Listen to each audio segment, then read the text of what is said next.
What happens to your money when a bank fails, and how crypto is different. For most of our lives, banks have been part of everyday routine. You deposit your paycheck, you withdraw cash, you write checks.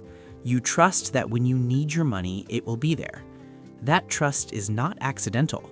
Modern banking systems were built over generations to create stability. Governments supervise banks, regulators monitor them. Deposit insurance protects small savers. On a surface, it feels simple. Money goes in, money stays safe. But behind the scenes, something more complex is happening. When you deposit money into a bank account, that money does not remain in a vault with your name on it. Banks operate on what is called fractional reserve banking.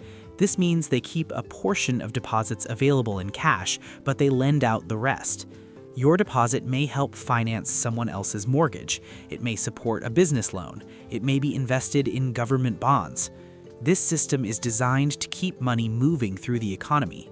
Most of the time, it works smoothly because not everyone withdraws their savings at the same time. The system depends on confidence. A bank run begins when confidence weakens. If customers begin to believe that a bank may have financial trouble, they may rush to withdraw their savings. Each individual action is rational. Together, those actions create stress.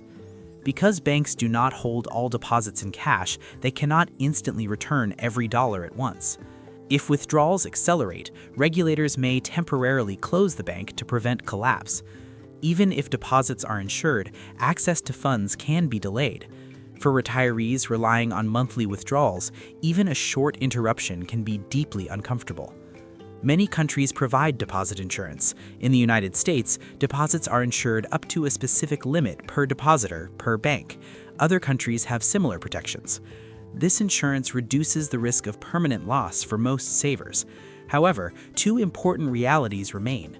First, insurance limits exist. Large balances above those limits may not be fully covered. Second, insurance does not always mean immediate access. Funds may take time to be transferred or reissued through another institution. The system is built for stability, but it still depends on institutions functioning correctly. Now consider a different model. Cryptocurrency does not rely on a central bank to hold your funds. Instead, digital assets are controlled through something called a wallet. A wallet is not a physical container. It is software or hardware that gives you access to your digital funds. To simplify, imagine a locked drawer. Only the person who holds the key can open it.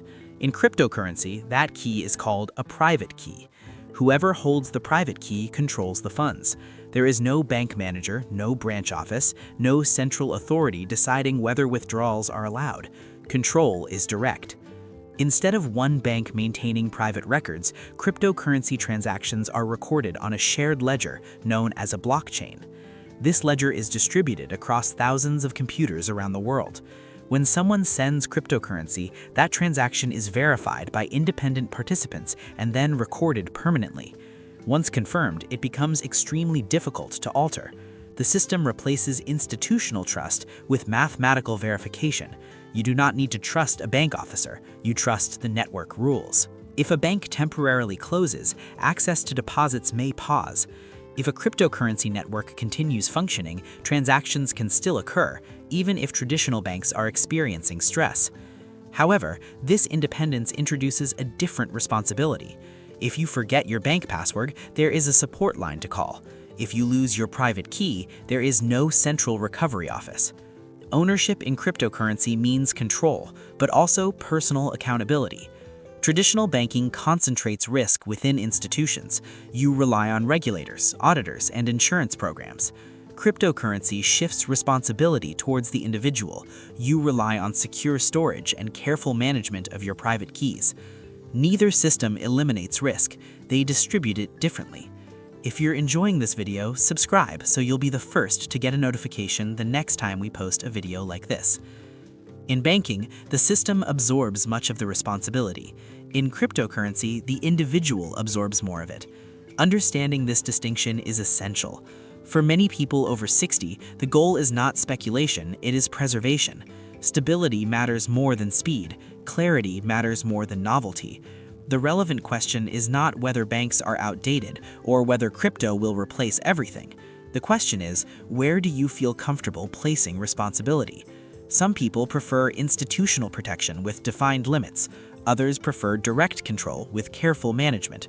There is no universal answer. There is only informed choice. When a bank fails, deposits may be insured, but access can pause. When a cryptocurrency network operates normally, access continues, provided you control your keys safely. Both systems require trust. One places trust in institutions, the other places trust in mathematics and personal responsibility. Technology changes, economic structures evolve, but the fundamental principle remains the same. Understand who controls your money and what happens during stress. Clarity removes fear, and clarity begins with understanding how each system works.